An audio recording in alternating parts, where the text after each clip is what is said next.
جناب عثمان غنی بہت بڑے امیر تھے، بہت بڑے امیر المومنین، لاکھوں مربع میل پہ حکومت تھی۔ چند سو آدمیوں نے آ کے گھیر لیا عثمان غنی کے گھر کو، اور کربلا میں تو 3 دن پانی بند رہا ہے، حضرت عثمان غنی پہ 40 دن پانی بند رہا ہے، 40 دن۔ اور حضرت امام حسین کے خیموں کے گرد تو پہرا دینے کے لیے جناب عباس تھے۔ اور میں تاریخ کے سارے معتبر حوالے عرض کر سکتا ہوں کہ جب حضرت عثمان غنی کو خطرہ ہوا تو مولا علی شیر خدا نے امام حسن اور حسین کو تلواریں پکڑائیں اور فرمایا دروازے کے آگے کھڑے ہو جاؤ، کوئی بدبخت تمہارے خالو عثمان غنی کے دروازے تک جانے نہ پائے۔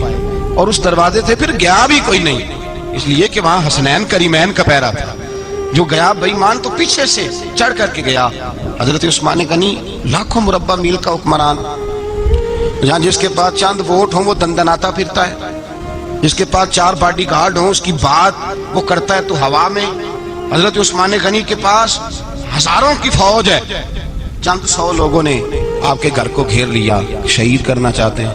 نبی عثمان غنی رضی اللہ تعالیٰ عنہ کے پاس حضرت علی رضی اللہ تعالیٰ عنہ، کئی اور لوگ گئے، کہا عثمان 3 باتیں ہیں، یا تو ہمیں اجازت دو، یا تو تم تھوڑی دیر کے لیے خلافت چھوڑ دو، حکومت چھوڑ دو، چند دنوں کے لیے کسی اور کو امیر بناؤ۔ جناب عثمان کہنے لگے مجھے تو حکومتوں سے دلچسپی نہیں، لیکن میں چھوڑ نہیں سکتا، اس لیے کہ میرے مصطفیٰ کریم علیہ السلام نے مجھے فرمایا تھا عثمان اللہ تجھے قمیض پہنائے گا، لوگ اتارنا چاہیں گے پر تم اتارنا نہ۔ فرمایا میں سمجھ گیا ہوں، اس سے مراد یہی ہے، میں نہیں چھوڑتا۔ کہا عثمان پھر اس طرح کریں، ہمیں اجازت دیں، یہ چند 100 لوگ ہیں، ہماری تلواریں چند منٹ میں فیصلہ کر دیں گی۔ جناب عثمان غنی فرمانے لگے میں نبی پاک کا شہر اپنی وجہ سے خون میں رنگ دوں، میری وجہ سے؟ نبی پاک علیہ السلام نے فرمایا تھا ایک مینڈا ہوگا بکرا جس کی وجہ سے میرے مدینے کی گلیوں میں خون بہے گا، میں وہ بکرا نہیں بننا چاہتا۔ فرمایا میں نہیں چاہتا میری وجہ سے خون بہے اور حضور کے مدینے میں بدامنی ہو، عثمان کی جان جاتی ہے تو جائے، پر نبی پاک کے مدینے میں شور نہیں ہونا چاہیے۔ اے پائے نظر ہوش میں آ، یہ کوہ نبی ہے، آنکھوں سے بچلنا یہاں بے ادبی ہے۔ تو کہا عثمان پھر اس طرح کرو، کچھ دنوں کے لیے مکے چلے جاؤ۔ میری بات کی سمجھ آ رہی؟ کچھ دنوں کے لیے مکے چلے جاؤ۔ تو جناب عثمان نے داڑھی پکڑ لی، کہنے لگے دیکھ رہے ہو ساری سفید ہو گئی ہے، میں نبی پاک کا شہر چھوڑ کے نہیں جانا چاہتا، میں رسول اللہ کے مدینے میں مرنا چاہتا ہوں، میں نہیں چھوڑوں گا حضور کا شہر۔ یہ انداز ہے جناب عثمان غنی۔ بڑا ستایا گیا حضرت عثمان غنی کو، پراپوگنڈے کیے گئے، آپ کے خلاف مہم چلی، عبداللہ ابن سبا نے بڑی مہم جوئی کی آپ کے خلاف، یہودیوں نے مسلمانوں کا روپ دھار کر بڑا آپ کو ستایا، تکلیفیں دیں، جی آپ اپنے رشتہ داروں کو بڑا دیتے ہیں، فرمایا کرتے تھے جیب سے دیتا ہوں، مال خزانہ سے نہیں دیتا۔ حضرت عثمان غنی رضی اللہ تعالیٰ عنہ کو بڑا ستایا گیا۔ یہ وہ واحد ہستی ہے حضرت عثمان غنی، انہوں نے شہادت قبول کر لی لیکن تلوار نہیں چلنے دی، لوگوں کو ایک دوسرے کے گلے نہیں کاٹنے دی، وہ شخصیت ہے حضرت عثمان غنی کی، لیکن بڑا ستایا گیا، بڑا پراپوگنڈا۔ مجھے بتائیے اس کے بارے میں اللہ قرآن کی آیتیں نازل کر دے اور جس کے بارے میں مصطفیٰ کریم ایک بار نہیں تین بار جنت کی بشارت عطا کر دے، کوئی بندہ ہمیں تاریخ بتائے، حوالے دے، کہانیاں سنائے تو ہم اس کی کہانیاں دیکھیں گے یا نبی پاک کا فرمان دیکھیں گے؟ بولیں جا کے، بولیں جا کے۔ کسی کہانی پر کبھی بھی کان، بس ایک حدیث میں نے بڑی دفعہ سنائی ہے، پھر سناتا ہوں، ترمذی میں ہے، نبی پاک جنازگاہ تک گئے جنازہ پڑھنے، یا رسول اللہ فلاں آدمی انتقال کر گیا، جنازگاہ تک تشریف لے گئے جنازہ پڑھانے، لیکن جنازگاہ تک پہنچ کر محبوب نے فرمایا اس کا جنازہ نہیں پڑھانا۔ یا رسول اللہ کیوں؟ فرمایا اس لیے کہ یہ عثمان غنی سے بغض رکھتا تھا۔ نبی پاک سید عالم صلی اللہ تعالی علیہ وآلہ وسلم نے خود اپنی زبان مبارکہ سے، ترمذی شریف میں حدیث موجود ہے کہ نبی پاک صلی اللہ علیہ وسلم احد پر گئے تو احد کانپنے لگا، تو حضور نے فرمایا احد ٹھہر جا، تیرے اوپر ایک نبی، ایک صدیق اور 2 شہید موجود ہیں۔ تو وہ 2 شہید کون تھے؟ ایک حضرت عمر فاروق، ایک حضرت عثمان غنی رضی اللہ تعالی۔ خود حضور نے فرمایا حضرت عثمان غنی کی جو نانی ہے نا، یہ نبی پاک کی سگی پھوپھی ہیں۔ حضرت عثمان غنی رضی اللہ تعالیٰ عنہ کی جو نانی ہیں وہ حضور کی سگی پھوپھی ہیں۔ یہ 4تھی 5ویں نسل میں جا کے اللہ کے رسول صلی اللہ علیہ وسلم کا خاندان ہی بنتا ہے۔ اللہ کے محبوب علیہ السلام کی 4 بیٹیاں تھیں اور چاروں کی چاروں حضرت خدیجہ الکبریٰ رضی اللہ تعالیٰ عنہ کے بطن سے پیدا ہوئی تھی، 4 بیٹیاں۔ حضور صلی اللہ علیہ وسلم نے پہلے اپنی بیٹی حضرت رقیہ کا نکاح حضرت عثمان غنی رضی اللہ تعالیٰ عنہ کے ساتھ فرمایا، ان کا انتقال ہو گیا تو محبوب نے دوسری صاحبزادی جناب ام کلثوم رضی اللہ تعالیٰ عنہ کا نکاح حضرت عثمان غنی کے ساتھ فرما دیا۔ دو شہزادیاں، دو بیٹیاں۔ یہ جو کہا جاتا ہے نا عثمان ذو النورین، عثمان ذو النورین کا مطلب ہے دو نوروں والا۔ دو کچھ بادشاہ قسم کے لوگ ہیں، بیٹیوں کو نور مانتے ہیں، باپ کو نہیں مانتے۔ نبی پاک کی دونوں بیٹیوں کو نور مانتے ہیں، لیکن ان کے والد نبی پاک صلی اللہ علیہ وسلم کے بارے میں باتیں گول کر جاتے ہیں۔ دو بیٹیاں نکاح میں آئیں تو کیا لقب ہوا؟ عثمان۔ اور مزے کی بات یہ ہے کہ حضرت عثمان کو ذو النورین مولا علی شیر خدا کہا کرتے تھے، حضرت علی کہا کرتے تھے عثمان تو ذو النورین ہے، دو نوروں والا۔ بریلی کے امام فرمانے لگے تیری نسل پاک میں ہے بچہ بچہ نور کا، تو ہے نے نور تیرا سب گھرانہ نور کا۔ اور کہنے لگے نور کی سرکار سے پایا دوشالہ نور کا، نور کی سرکار سے پایا دوشالہ نور کا، ہو مبارک تجھ کو ذو النورین جوڑا نور کا۔ مبارک دے رہے ہیں دوسری شادی پر، کہتے ہیں ہو مبارک تجھ کو ذو النورین جوڑا نور کا۔ تو حضرت عثمان غنی رضی اللہ تعالیٰ عنہ چوتھے پانچویں مسلمان ہیں۔ حضرت ابوبکر صدیق رضی اللہ تعالیٰ عنہ تاجر تھے، تاجروں سے ان کی دوستی تھی۔ حضرت عثمان غنی بھی تاجر تھے، تو جناب سیدنا ابوبکر صدیق نے انہیں تبلیغ کی تو وہ مسلمان ہو گئے۔ جب کلمہ پڑھا تو چچا نے باندھ دیا گھر کے اندر، کئی دن باندھے رکھا، کہنے لگا دین چھوڑنا پڑے گا۔ تو آپ نے فرمایا وہ تو جگہ ہی ایسی ہے جو ایک دفعہ گیا ہے دوبارہ چھوڑ سکتا ہی نہیں، ہو ہی نہیں سکتا۔ حضرت عثمان غنی سابقون الاولون میں سے ہیں، ابتدائی لوگوں میں سے۔ ان کی زندگی کے بڑے حسین واقعات ہیں، آپ جانتے ہیں۔ میں دو تین باتیں صرف ان کی حوالے سے عرض کروں گا۔ ہر آدمی میں ہر صلاحیت ہوتی ہے، لیکن کچھ چیزوں کا غلبہ ہوتا ہے، کچھ چیزوں کا غلبہ ہوتا ہے۔ حضرت عثمان غنی میں دو تین چیزوں کا بڑا غلبہ تھا۔ سخی تھے تو دریا سے بھی زیادہ سخاوت فرماتے تھے۔ مالا والے سخی نہیں ہوندے تے سخیاں کل مال نہیں ہوندا، ایتھے اوتھے دوویں جہانی سخی کنگال نہیں ہوندا۔ حضرت عثمان غنی رضی اللہ تعالیٰ عنہ بہت بڑے سخی تھے، اتنے بڑے تھے کہ غنی کہہ دیا اللہ کے رسول نے۔ عثمان غنی تھے، ہر وقت ہی سخاوت، ہر وقت ہی سخاوت۔ اللہ کے رسول صلی اللہ تعالیٰ علیہ وسلم نماز پڑھ کے نکلے، جنت البقیع والی جگہ حضور کو پسند آ گئی۔ فرمایا کچھ صحابہ آتے ہیں یہاں تو انہیں سواریاں کھڑی کرنے کا مسئلہ ہے۔ آج کل نہیں مسئلہ ہوتا پارکنگ کا، اس زمانے میں اونٹ گھوڑے باندھنے کے لیے حویلی چاہیے تھی۔ تو حضور علیہ السلام آ کے بیٹھے تو فرمایا جگہ بڑی اچھی ہے، کبھی مل جائے نا تو صحابہ کو سواریاں باندھنے کے لیے اچھی رہے گی۔ عثمان پیچھے بیٹھے تھے، وہیں سے گردن جھکائی اور پیچھے سے نکل گئے۔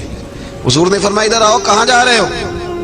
کہا یا رسول اللہ جو جگہ آپ نے کہی ہے میں دیکھنے جا رہا ہوں۔ تو حضرت عثمان غنی دیکھنے گئے، جب واپس پلٹے تو میرے کریم نے فرمایا عثمان دیکھ آئے ہو، دیکھ آئے ہو، دیکھ آئے ہو۔ عرض کی محبوبہ دیکھنے کی آتی، تجھے پسند آئی تھی، میں خرید آیا ہوں، خرید آیا ہوں۔ دیکھنا آنا جانا یہ تو وہاں ہوتا ہے جہاں سودے بازی ہو۔ رنگے چمن پسند نہ پھولوں کی بو پسند، ہم کو ہے وہ پسند جسے آئے تو پسند۔ بات ختم ہو گئی، آپ کو پسند آئی تھی میں نے خرید لی۔ میرے رسول پاک صلی اللہ علیہ وسلم کے ساتھ پتہ نہیں لوگ کہاں بیٹھ کے دین پڑھتے ہیں، اختلاف ثابت کرتے ہیں۔ جو جگہ مصطفیٰ کو پسند آئی عثمان نے خریدی، اس جگہ پہ سیدہ فاطمہ الزہرا کا مزار بنا ہوا ہے، اس جگہ بی بی پاک کا مزار ہے جو حضرت سیدنا عثمان غنی کی خریدی ہوئی ہے۔ اس کا مطلب ہے یہ جگہ مصطفیٰ کا بھی پسندیدہ ہے، اہل بیت کی بھی پسندیدہ ہے۔ حضرت عثمان غنی کا مزاج ہے، حضور اعلان کر رہے تھے، اس کا مطلب ہے چندے کا اعلان کرنا بھی نبی پاک کی سنت ہے، اس لیے ہم بھی کبھی کبھی یہ سنت ادا کر لیتے ہیں۔ چندے کا حضور نے اعلان کیا، جیش اسرا کے لیے بہت بڑا لشکر جانا تھا، فرمایا اٹھو بھئی حصہ ڈالو۔ حضرت عثمان نے دائیں بائیں دیکھا، کتنے بہت زیادہ سپاہیوں کے لیے بہت زیادہ سامان چاہیے، قحط کا زمانہ ہے۔ جناب عثمان اٹھے گا، یا رسول اللہ 100 فوجیوں کا خرچہ، ان کا گھوڑا بھی دوں گا، گھوڑے پر رکھنے کے لیے یا رسول اللہ صلی اللہ علیہ وسلم جو کجاوا ہوتا ہے، کاٹھی ہوتی ہے، وہ بھی میری، فوجی کی وردی بھی میری، اور جب تک واپس آئے گا تب تک سارا کھانے کا خرچہ بھی میرا۔ نبی پاک صلی اللہ علیہ وسلم مسکرائے، فرمایا عثمان اللہ تجھ سے راضی ہو۔